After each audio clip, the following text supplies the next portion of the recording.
살아계신 아버지 하나님 감사합니다. 수요 예배로 우리를 불러주심을 감사합니다. 이 지역 현장, 이 가정과 또 이 가정의 모든 산업과 만남과 크고 작은 모든 일들 속에서 하나님의 뜻이 이루어지고 하나님 나라가 확장되어지고 더 깊은 또 충만한 그리고 우리 자녀들이 정말로 하나님 앞에 장성한 믿음의 분량대로 자라갈 수 있도록 우리 모든 반석 교회의 권석들에게 힘 주시고 은혜 베풀어 주셔서 영육간의 연약한 부분들이 회복되어지고 치유되어지고 강건케 되어질 수 있도록 그로 말미암아 하나님께 감사하고 영광 돌릴 수 있는 참된 생활신앙자로 누리게 하여 주옵소서. 우리 예배를 받아 주옵소서. 예수 그리스도 이름으로 기도합니다. 아멘. 여러분 반갑습니다. 오늘 수요 예배 우리가 함께 나눌 말씀은 증인입니다.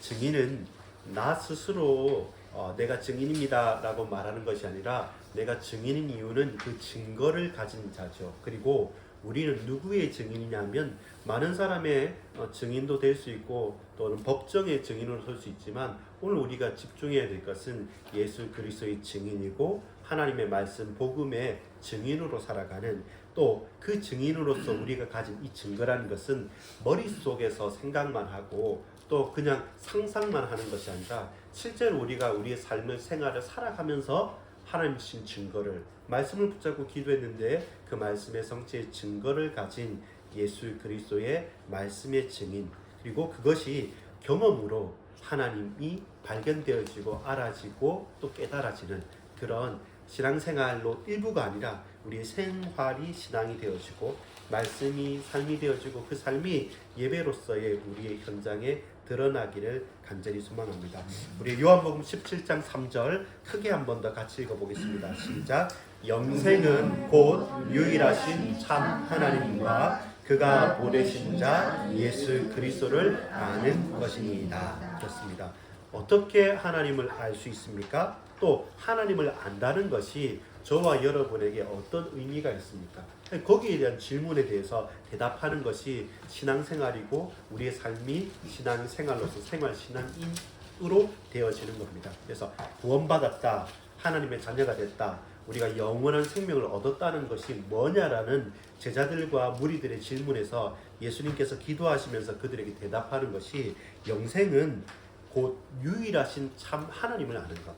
영원한 생명이 어디 있냐면 영생이 따로 있는 것이 아니라 하나님을 아는 자에게 허락하시고 하나님을 알면 알수록 우리는 영원한 생명의 충만한 근원을 찾은 것이고 참 하나님을 아는 것 동시에 하나님께서 보내신 자 누구입니까?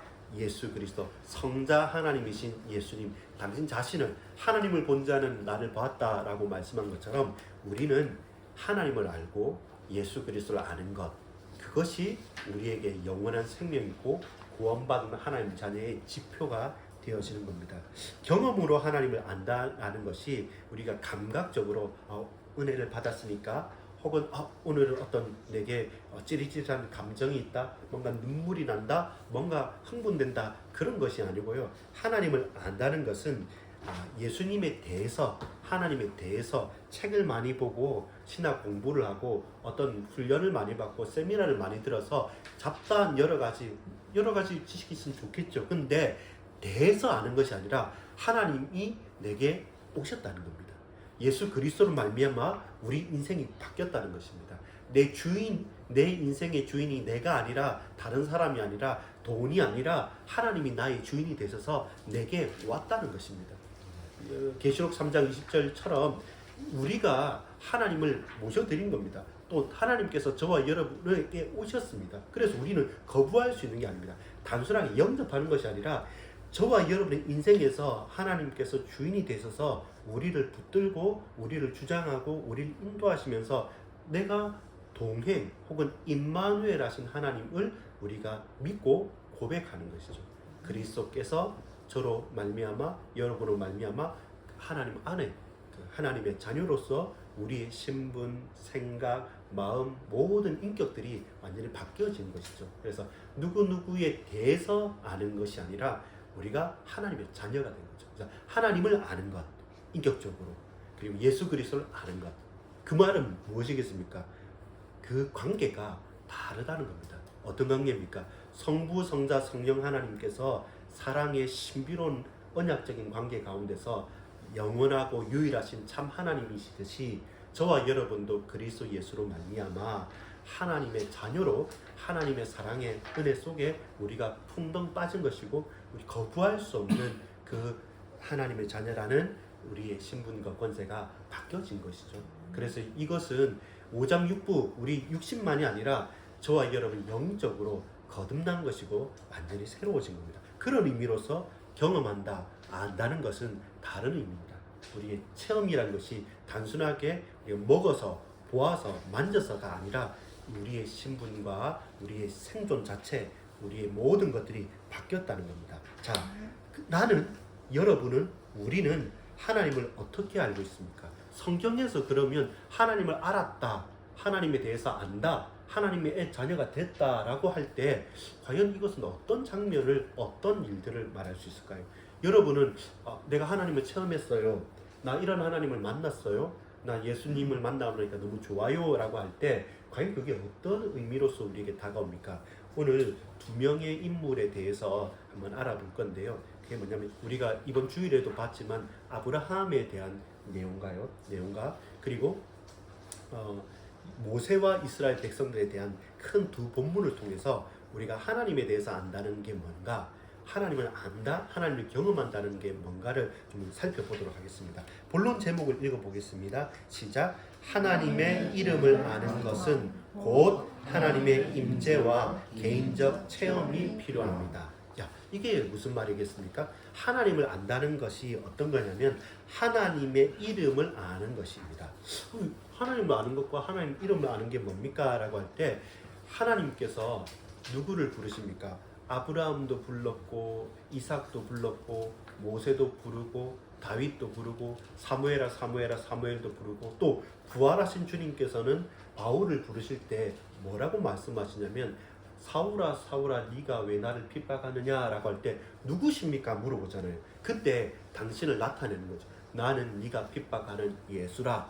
부활하신 주님께서 그 사울 핍박자에게 나타났던 것처럼 아브라함에게도 나는 뭐 자녀도 없고 나는 뭐 그냥 이렇게 살겠습니다 라고 할 때 하나님께서 아브라함에게 나타나서 네 이름을 바꿔라. 이제는 아브라함이 아니라 아브라함이라고 이름을 바꿔라. 왜 그렇습니까? 나는 너를 천하 만민이 복을 얻게, 너로 말미암아 하늘의 별과 바다의 모래만큼 네 자손이 크게 번성하게 하겠다. 너는 복 자체가 될 것이고 천하 만민이 너로 말미암아 복을 얻게 될 것이라. 라는 한 민족에 대한 말씀을 주시고 그러면서 어떻게 됩니까? 라고 할 때 모세에게는 뭡니까? 가라는 거죠. 나는 누구다? 나는 스스로 있는 자다. 나는 나다. 라는 제목을 가지고 모세에게 보내시기도 합니다. 이렇게 누구입니까? 물어볼 때 그때마다 당신을 말씀하시고 계시를 하는 거죠.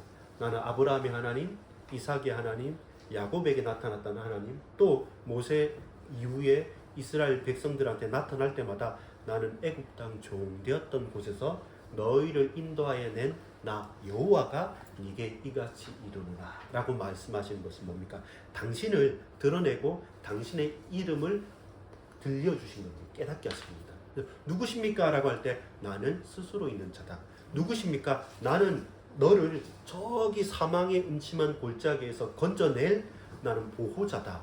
그리고 나는 지팡이와 막대기로 너를 안위하고 너를 위로해 줄 거다. 이렇게 우리가 가장 흔들릴 때, 우리가 가장 힘이 없을 때 당신은 누구십니까? 라고 물어볼 때 나의 힘이 되신 여호와여 내가 주님을 사랑합니다. 그러면 내가 힘이 없을 때 나의 힘이 되신 주님께서 강력한 능력의 하나님으로 나타나게 되는 거죠. 그래서 하나님의 이름을 안다는 말은 뭡니까? 하나님을 경험하고 체험한다는 말입니다. 우리가 답이 없고 우리가 흔들리고 고통스러울 때 하나님은 바로 그 문제와 그 환경과 그때 그곳에서도 하나님이 이심을 드러냅니다. 나는 이런 자다라고 말하면서 당신을 계시하시고 드러내시는 거죠. 그로 말미암아 그렇게 질문했던 사람, 그렇게 곤란했던 사람, 그렇게 힘겨웠던 사람이 그 하나님을 직접 만나고 경험하고 체험함으로 말미암아 정말로 하나님은 이런 분이시군요 라고 고백을 하게 되는 거죠. 그러면서 이름이 바뀌는 거예요. 그 나라나 그 땅이나 지명이 고정이 되어지고 늘 언약으로 이렇게 바뀌게 되는 겁니다. 자, 여호와 이레라는 단어의 제목 그 뜻은 뭐냐면 따라합시다. 하나님이 공급하신다. 그렇죠. 하나님께서 채우시고 공급하시고 주신다는 말입니다. 아브라함이 신앙을 체험합니다. 창세기 22장 1절에서 18절은 어떤 스토리냐면 드디어 100세 얻은 아들 누굽니까? 아브라함이 사라를 통해서 얻은 웃음이라고 하는 이삭이죠. 기적적인 사람이지 않습니까? 그래서 기적의 사나인데 근데 어떻게 되냐면 갑자기 어느 날은 하나님께서 자 번제 드리러 가라, 예배 드리러 가라 라고 아브라함에게 말하는데 근데 그 아브라함에게 무엇을 번제 드리냐면 아마 이삭도 아주 어린아이가 아니라 이삭도 몇 번 이상의 경험이 있었기 때문에 나중에 같이 길을 가다가 아버지 이상합니다. 이거 번제 드릴 재료들은 다 있는데 왜 양이 없습니까? 그때 하나님께서 당신의 산에서 친히 예배해 놓으시겠다라고 말씀하신 겁니다. 하나님께서 공급하신다는 말씀을 하십니다. 그러면서 네가 이번에는 번제물이다 라고 말하지 않죠. 근데 또 이삭은 또 그 있는 그대로 또 결박을 당하면서 칼을 들어 치료할 때까지 그냥 잠잠히 있는 겁니다. 그때 하나님께서 아브라함아 아브라함아 라고 말씀하시면서 그렇게 제지를 하십니다. 내가 너의 믿음을 알았다라고 말씀을 하시고 이제로 그 이후로부터 또 다른 한 차원의 신앙의 성장과 참된 신앙의 부흥과 체험들이 있었던 것입니다. 이것은 무엇입니까? 하나님께서 아브라함으로 말미암아 참된 믿음에 대한 확신 그리고 믿음의 순종 그리고 신약 성경에 보면 히브리서 11장 이후로 보면 아브라함이 이삭을 바치고 나서라도 부활하게 하겠다는 부활의 신앙을 가졌다고 말씀합니다. 왜냐하면 100세 얻을 수 없는 아들을 얻었고 무엇보다 기적했지만 그러나 주신 분도 하나님이시고 또 하나님께서 다시금 부활로 시키셔서라도 채우실 것을 믿었기 때문에 하나님께서 준비하시고 하나님께서 공급하셨다.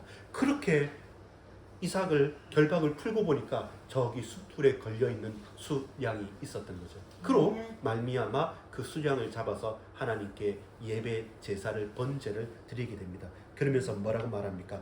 1번에 2번 볼까요? 아브라함의 순종과 부활신앙 그러면서 22장 8절에 이렇게 말합니다. 번제할 어린 양은 하나님이 자기를 위하여 친히 준비하시리라.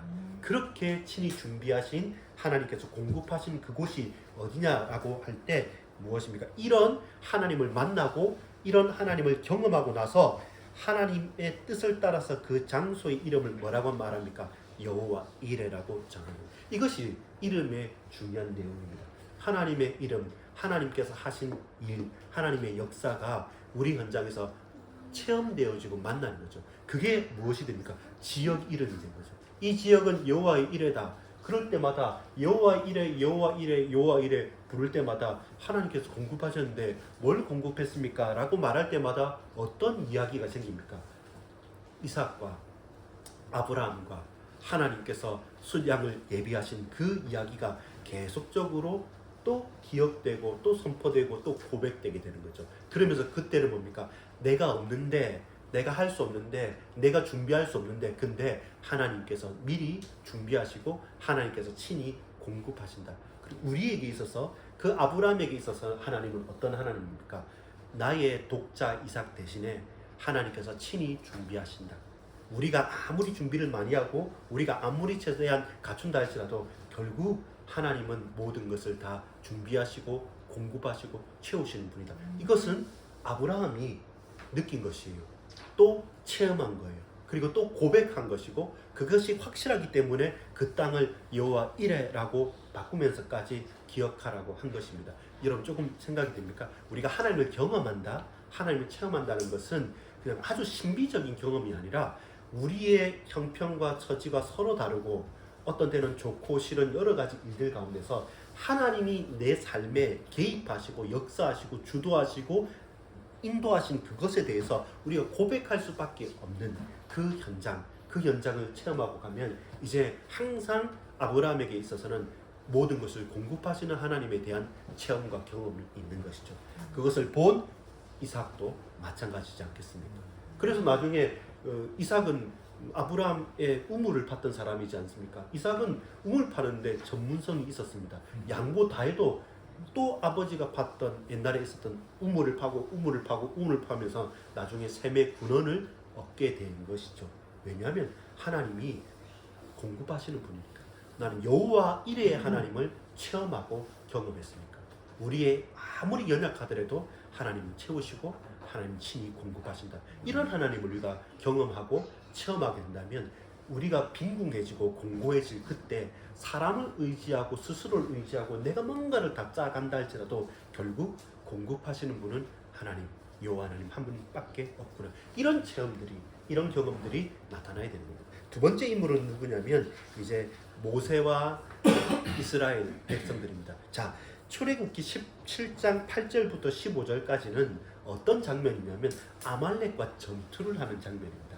전투를 하는 장면인데 이 전투 장면에 좀 신기하고 재미난 게 있습니다. 그게 뭐냐면 여러분 전투를 잘 하려고 하면 그 군인들이 많거나 아니면 총칼, 뭐 활, 칼, 뭐 창, 방패, 무기가 좋거나 아니면 아주 뛰어난 어떤 뭐 제갈량처럼 모사들이 있어가지고 전략을 잘 짜거나 해야 되지 않습니까? 근데 신기하게 모세가 여호수아가 젊고 장군이지 않습니까? 이스라엘 백성 군대 중에 여호수아를 대장으로 만들어서 자 빨리 나가라고 해놓고 모세는 저 산꼭대기에 가서 있는 겁니다. 아론과 훌이 같이 있었지만 거기에서 그 밑에 보고 하나님께 기도하면서 손을 들고 기도하고 축복하는데 손을 들면 이스라엘이 이겨요. 근데 손을 팔이 아파서 내리면 이스라엘이 져요. 그럼 뭐 해야겠습니까? 계속 손을 들어야 되는 겁니다. 그 장면이었던 겁니다. 이 놀라운 장면이지 않습니까? 그래서 아론과 훌이 그 손을 받쳐주는 것입니다. 근데 이 싸움의 장면에서 이 전쟁터에서 실제로 그 손을 내리지 않고 손을 들었을 때 아말렉 족속과 이스라엘의 전쟁 전투에서 이스라엘이 승리를 하게 됩니다. 그것을 여호수아와 이스라엘 백성들과 모세 자신과 아론과 훌이 팔을 받치면서 그걸 체험하고 봤다는 겁니다. 그때 그들은 무엇을 고민하고 무엇을 걱정하고 무엇을 기뻐하고 무엇을 감사했었겠습니까? 그때 나타나는 단어가 하나님은 어떤 분이시다? 여호와는 나의 깃발이시다. 그게 뭡니까? 여호와 니시라고 합니다. 깃발, 니시는 깃발입니다. 그래서 여호와 니시, 여호와는 우리 깃발이다라는 겁니다. 그 어떤 의미입니까? 깃발은 뭐냐면 제일 앞에 나가서 딱 세워놓는 겁니다. 어디에 우리는 어느 편이다라는 겁니다. 우리는 누구다라는 겁니다. 여호와 니시, 여호와께서 우리의 깃발이라는 말은 뭡니까? 하나님께서 우리를 대신해 싸우신다는 겁니다. 여호수아가 칼을 들고 장군들이 앞서가고 또 모세가 손을 들고 아론과 훌은 받치고 많은 여러 가지 있지만 결국은 이 싸움의 승패는 어디에 있냐면 하나님께 있는 것이죠. 승리는 여호와 하나님께 있다는 것입니다. 그래서 우리가 힘을 다해 최선을 다해 공부도 하고 일도 하고 싸워 나가야 되겠지만 그러나 항상 우리 앞서 행하시는 분은 여호와 니시의 하나님, 승리의 깃발을 놓고 먼저 앞서 역사하시는 하나님에 대한 그 체험과 경험을 어디에서? 그 전쟁터에서 이스라엘 백성들과 여호수아와 모세가 했다는 것이죠. 아말렉 족속과의 전쟁 중에 모세가 기도했던 것들, 그리고 14절 이제 출애굽기 17장 이제 14절 15절 보면 뭐냐면 우리 2번 보면 됩니다.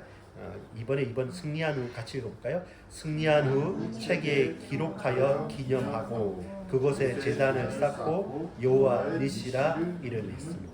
예, 이랬죠.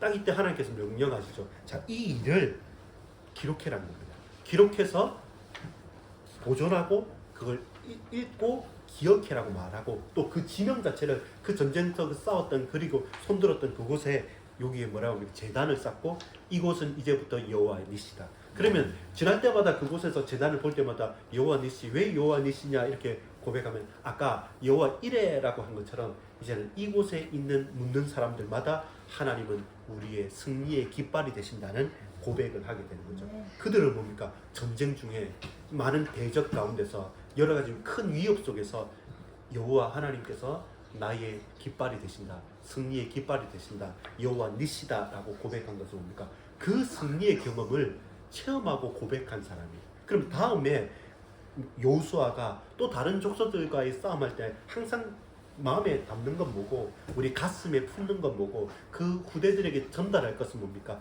여호와 이레 하나님께서 먼저 채우실 것이고, 여호와 니시 하나님께서 우리 대신에 싸우신다는 것. 거기에 대해서는 경험이 있고 체험이 있고 하나님을 실제로 붙잡았다는 겁니다. 그래서 여호와의 이름, 우리가 그 지명을, 그 현장을 고백한다는 것은 우리에게 있어서 참된 생활 신앙이 되고 체험적인 신앙이 되는 거죠. 여러분, 그런 경험들이 있습니까? 그걸 여러분께 묻고 싶습니다. 제가 이게 앞뒤로 이렇게 빽빽하게 나와 있는 거 있죠. 여기 보면 하나님에 대해서, 예수님에 대해서 비유적으로, 은유적으로 설명한 게 있습니다. 만약 봅시다. 너무 억울한 때 있지 않습니까? 그때 어떻게 하냐면 첫 번째 장에 의로우신 재판장에서 오른쪽에 위에 있는 디모데후서 4장 8절 볼까요? 네, 디모데후서 4장 8절을 한번 같이 읽어볼까요? 이제 그로는 시작.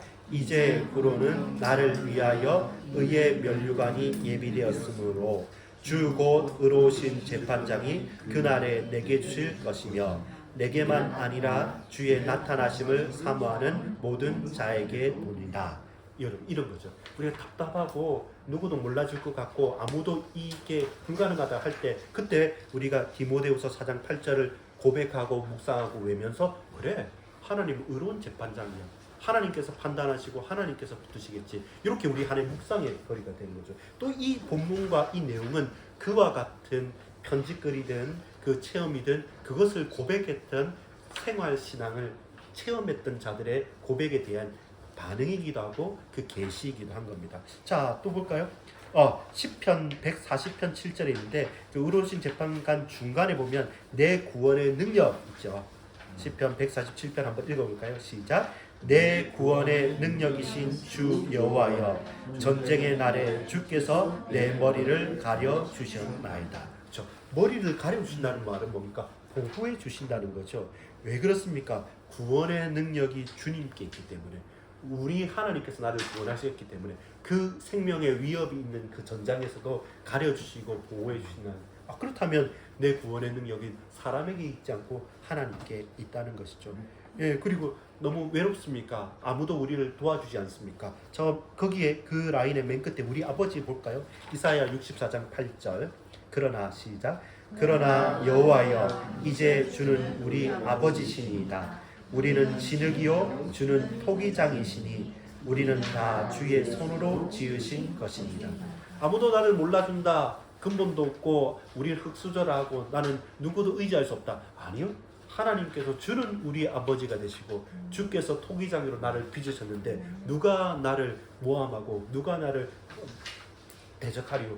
우리 주 하나님께서 나의 아버지가 되신다. 그러면 뭡니까? 우리에게 든든한 배경이 되는 거죠. 이렇게 이제 하나님에 대해서, 예수 그리스도에 대해서 앞뒤로 빽빽합니다. 이렇게 이것은 뭐냐면 우리의 경험과 체험이 되는 거죠. 그렇다면 저와 여러분이 각자의 우리의 현장에서 하나님을 경험하고 만나면 그것이 뭐가 됩니까? 우리의 체험의 고백이 되고 우리 인생의 신앙 고백이 되는 것이죠.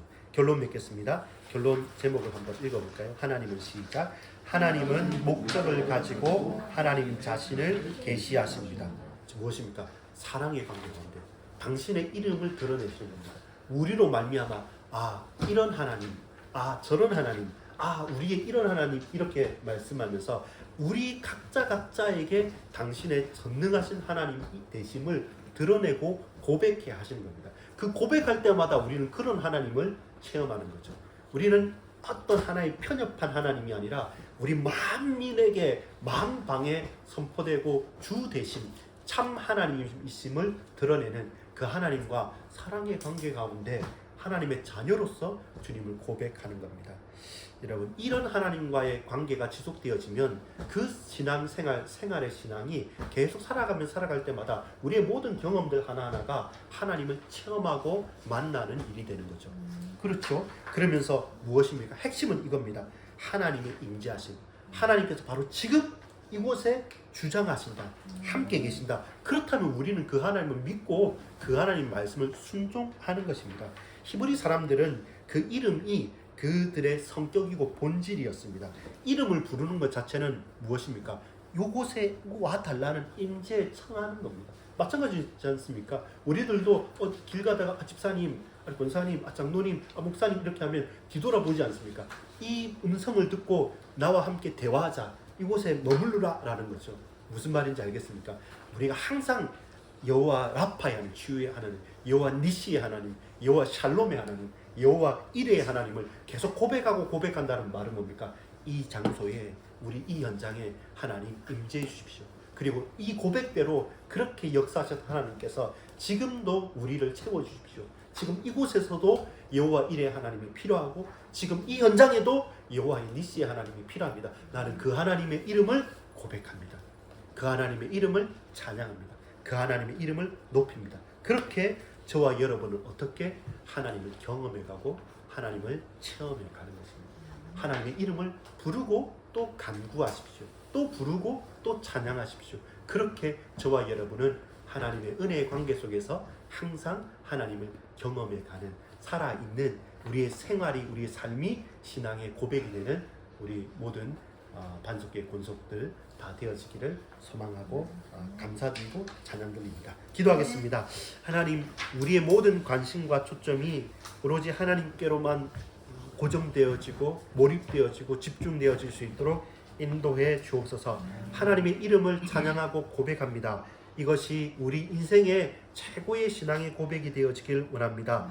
여호와 하나님을 간구하고 구하고 예배하고 하나님의 영광 돌립니다. 우리의 예배를 받아 주옵소서. 우리의 찬양을 주님 받아주시고 흠향하여 주옵소서. 특별히 하나님, 이 지역과 이 가정을 붙들어 주시고 참된 현장에 그리스도 예수의 향기 나고 그리스도 예수의 제자로, 증인으로, 하나님을 경험하는 자들로, 체험하는 증인으로 살게 하여 주옵소서. 모든 우리 연약한 권속들 한 분 한 분 또 치유되어지고 회복되어지고 강건케 되어질 수 있도록 주께서 새 힘을 허락해 주실 줄 믿습니다. 감사드립니다. 예수 그리스도 이름으로 간절히 기도 올리옵나이다. 아멘.